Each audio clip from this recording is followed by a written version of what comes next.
छोटी बहू का हनीमून। सारी जिम्मेदारी तो बस मेरे ही सिर पर है। मेरी शकल पर ही लिखा है ना कि मैं सिर्फ काम करने के लिए बनी हूँ। इस घर की छोटी बहू को तो कोई कुछ कहता ही नहीं। उसका तो हनीमून ही खत्म नहीं हो रहा है। लगता है पूरी दुनिया में सिर्फ इन्हीं दोनों की शादी हुई है। हमारी तो कभी शादी हुई ही नहीं थी। हम तो कभी नई दुल्हन बने ही नहीं थे। हद हो गई बेशर्मी की। सच है, जो काम करता है उसी से काम करवाया जाता है। अवनी बड़बड़ा रही थी और काम भी किए जा रहे थे। तभी अचानक जो सुधीर ने पूछ लिया कि क्या हुआ अवनी, सुबह सुबह क्यों बड़बड़ा रही है। कि बस सुधीर की तो जैसे सामत ही आ गई। और क्या बोलूं, तुम तो कभी मेरे लिए कुछ बोलोगे ही नहीं। देवर जी से सीखो, हमेशा देवरानी के लिए आगे बढ़कर बोलते हैं, उसका पक्ष लेते हैं। लेकिन तुम तो शुरू से ही लल्लू हो, अपने माँ के एकदम अंधा भक्त। तुम कभी नहीं बोलोगे। जब मैं सही होती हूँ तो भी तुम चुप रहते हो, और गलत मैं तो बहुत कम ही होती हूँ। अभी अभी तो सुबह शुरू हुई थी और सुधीर की ठीक से आंख भी नहीं खुली थी कि उसे चाय पकड़ाते हुए अवनी बड़बड़ा रही थी। उसे फिलहाल तो कुछ समझ नहीं आ रहा था कि अवनी का मूड इतना खराब क्यों है। इसलिए उसने थोड़ा मजाक करते हुए कहा, चलो यह बात तो अच्छा है कि हम दोनों में से कोई एक ऐसा है जो गलत नहीं होता है। तुम कभी गलत नहीं होती हो, इसलिए तो यह घर चल रहा है। अब सुधीर एक तरफ से मस्केबाजी पर उतर आया था, क्योंकि उसे भी तो घर की शांति चाहिए थी, वरना आज इतवार का दिन बिल्कुल कबाड़ा हो जाता।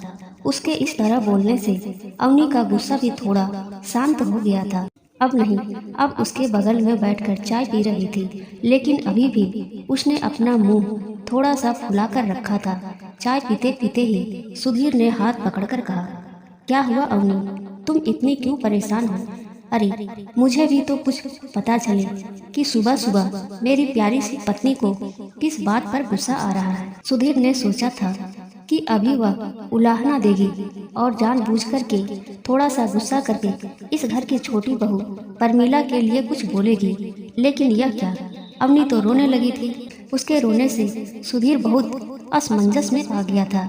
उसे समझ में नहीं आ रहा था कि ऐसा क्या हो गया जो अवनी रोने लगी। उसके चाय का कप तिपाई पर रखकर अवनी के सिर पर हाथ रखते हुए पूछा, क्या हुआ अवनी, तुम रो क्यों रही हो। मुझसे कोई गलती हुई है या फिर और किसी ने कुछ कहा है तो मुझे बताओ। मुझे इस बात का दुख है कि जब से परमीला शादी करके इस घर में आई है, वह और देवर जी दोनों कितना खुश रहते हैं, बाहर घूमने भी जाते हैं और आपस में कितना समय बिताते हैं। लेकिन जब मैं शादी करके आई थी तब मुझे इतना मौका नहीं मिला था कि मैं आपके साथ हंसू बोलूं, बाहर घूमने जाऊं, और न ही आप मुझे इतना समय देते थे। मुझ पर तो काम की कितनी जिम्मेदारियां सौंप दी गई थी कि मैं भूल गई थी कि मैं एक नई दुल्हन हूं। और अब जब इसी घर में दूसरी बहू आती है तो सासू माँ का नज़रिया बिल्कुल बदल जाता है। वह उसे कितना छूट देती है। मुझे बहुत दुख हो रहा है कि मैंने अपनी ज़िंदगी में यह पल घर गृहस्थी के झंझट में गुजार दिए। मैंने तो कभी हनीमून मनाया ही नहीं, और न ही मैंने जाना कि मधुमास क्या होता है। अब सुधीर समझ गया था कि उसे शिकायत किससे और किस बात से है, क्योंकि वह इतना जानता था कि अवनी के मन में सबके लिए बहुत प्यार है और उसे आगे बढ़कर जिम्मेदारी लेना भी उसे अच्छी तरह से आता है, और जिम्मेदारी निभाना भी वह बेखूबी जानती है। इसलिए उसने अपनी पत्नी को बहुत ही प्यार से कहा, ओहो, तो यह बात है, शिकायत तुम्हें इस घर की छोटी बहू परमीला से नहीं है और न किसी और से है, तुम्हें तो शिकायत मुझसे है। अब समझ में आई बात। क्या समझ में आई बात, जरा मुझे भी समझाओ। अब अवनी का गुस्सा और रोना बिल्कुल शांत हो गया था और वह मुस्कुरा रही थी। यही समझ में आया कि अब तक जब तुम इस घर में अकेली बहू थी तब तुम्हें यह सब इतना नहीं अखरता था। अब क्योंकि परमीला अपने पति के साथ समय गुजारती है, वह दोनों रोमांस करते हैं, तब तुम्हें अपनी जिंदगी की कमी का पता चल रही है। कहीं ना कहीं तुम परमीला से अपनी बराबरी भी करने लगी हो। हाँ तो क्या हुआ, मुझे भी हक है कि मैं पति के साथ समय गुजारूं।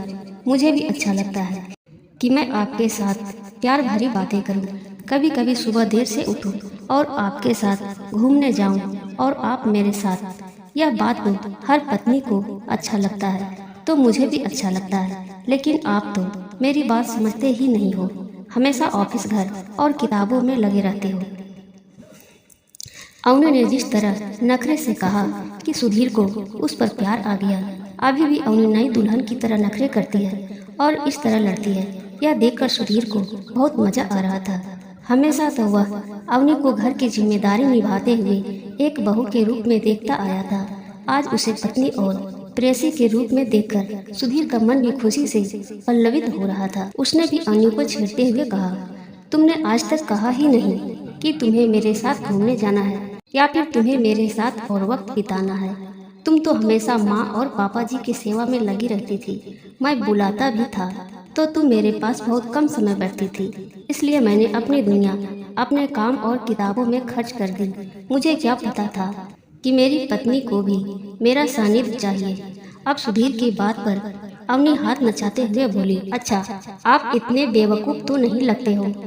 क्या आप नहीं जानते कि किसी भी पत्नी को पति के साथ टाइम बिताना अच्छा लगता है, प्यार करना अच्छा लगता है, बाहर घूमना अच्छा लगता है, गिफ्ट लेना अच्छा लगता है। इतने भी अनाड़ी नहीं हो आप, बहाना मत बनाओ। हाँ, अवनी ने उसे उल्लाह दिया।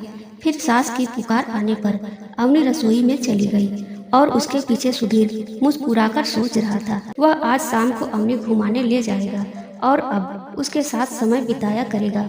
उसे समझ में आ गया था कि जिस तरह वह भी चाहता है कि पत्नी के साथ समय गुजारे, उसी तरह अवनी भी चाहती है।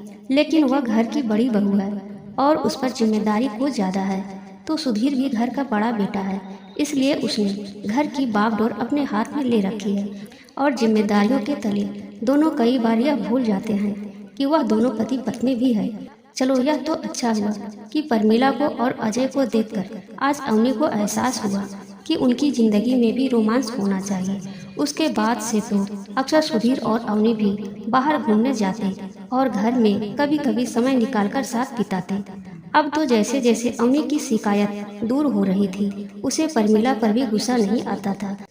वह समझ गई थी कि अपने लिए तो खुद कोशिश करनी पड़ती है, वरना जिंदगी का क्या है और काम तो कभी ख़त्म नहीं होगा, पर वक्त निकल जाएगा।